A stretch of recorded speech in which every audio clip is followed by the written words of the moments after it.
एक जमाने में चाइनीज मीडिया जो था, स्टेट कंट्रोल मीडिया, वो भारत के लिए उल्टी सीधी बातें करता था कि ये कर देंगे और वैसा कर देंगे और भारत कौन है, और जो भारत ने आईफोन बनाया उसमें करी की स्मेल आती है, करी की स्मेल आती है। ये रैंक रेसिस्ट कमेंट था।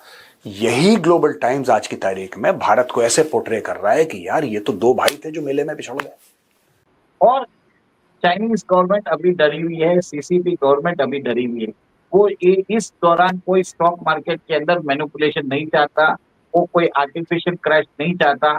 इसके लिए ये सारे मेजर्स वो लगा रही है ताकि अनरेगुलेटेड ट्रेडिंग जो है उसको उसके ऊपर लगाम लगाया जाए। क्योंकि इतनी आसानी से मोदी जी आसियान में चले जाएंगे ऐसा हो नहीं सकता, और मोदी जी को इतनी आसानी से ट्रंप जाने देंगे ये भी हो नहीं सकता। तो ट्रंप क्या कर रहे हैं, उन्होंने भी षड्यंत्र रचना शुरू कर दिया भारत के खिलाफ। यही बात कह रहा है चाइना भारत को कि देखिए साहब ऐसा है, आपको हमारे देश में माल बेचना है, आप माल बेचो, हमें कोई आपत्ति नहीं है, अगर आपका माल कॉम्पिटिटिव है तो बेचो।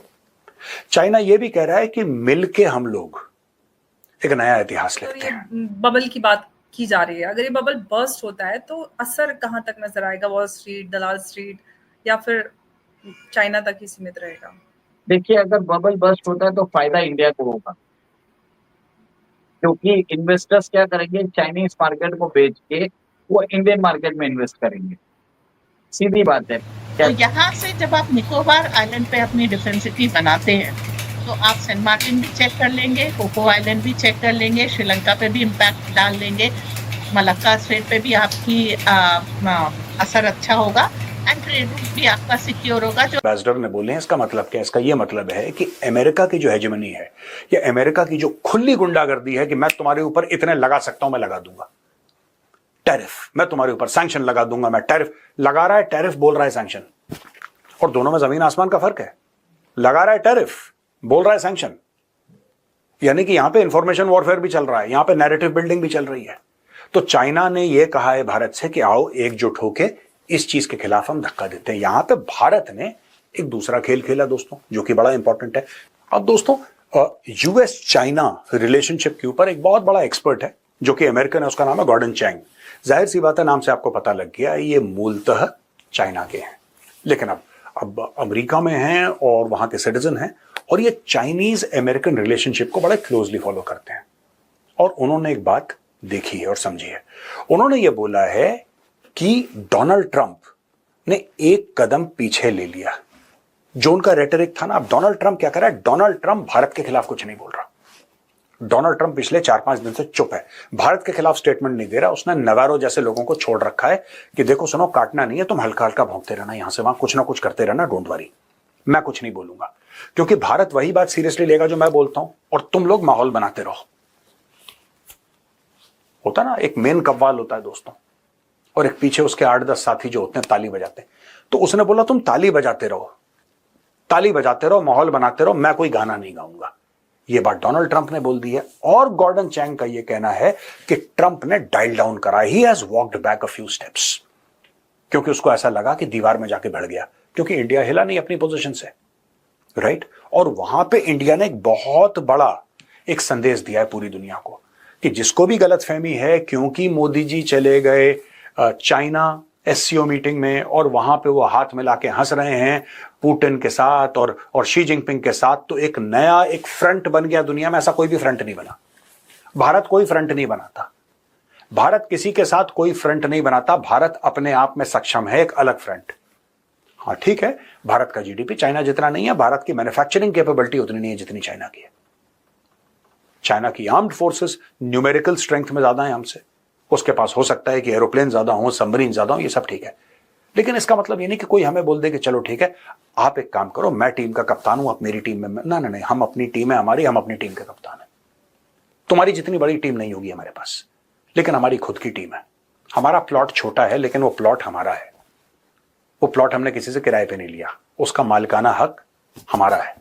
तो ये भारत ने बोल दिया। यही गॉर्डन चैंग अमेरिकन को समझा रहा है कि आप ये मत सोचना कि आपसे दूर होकर भारत चाइना के खेमे में चला गया। भारत ने क्लियर कट इंडिकेशन दिए कि भारत किसी के खेमे में नहीं है, भारत अपने खुद के खेमे में है। और उसने ये भी बोल दिया कि यार ये जो आप कर रहे हो ना भारत के साथ, बेसिकली अब गॉर्डन चैंग जैसे कई सारे लोग डोनाल्ड ट्रंप को ये बोल रहे हैं साफ साफ, रोज टेलीविजन पे आके, पॉडकास्ट्स पे आके, न्यूज़पेपर में आर्टिकल्स लिख के सिर्फ एक चीज बोल रहे हैं कि तुम तो चले जाओगे 3-3.5 साल बाद, तुम चले जाओगे, अमेरिका को इस शॉर्ट साइटेड बेवकूफी का खामियाजा भुगतना पड़ेगा। 25 साल लगे भारत को इस लेवल पे लाने में, अब फिर तुम्हें 25 साल लगेंगे और हो सकता है आए ना आए वापस। मुद्दा बड़ा क्लियर है कि चाइना आपको लुभाने की कोशिश कर रहा है। हमने एससीओ की मीटिंग में भी देखा कि कैसे पूरा सपोर्ट किया गया।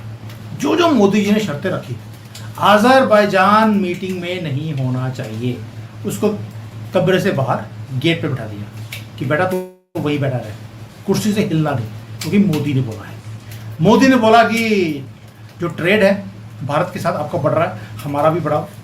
पहली बार है कि भारत का सामान चाइना में आना शुरू हो गया। ये मैं चौथी बार बता रहा हूँ, इसलिए बता रहा हूँ क्योंकि मुझे तो रिपीट करने की आदत नहीं है। गर्व है मुझे कि भारत का सामान चाइना में, मेरा ड्रीम था कि कब मैं मेड इन इंडिया का प्रोडक्ट चाइना में देखूंगा। मोदी जी ने शर्त रखी, इन्होंने खोल दिया। बॉर्डर की तनखी कम हो गई, ट्रेड बढ़ना शुरू हो गया।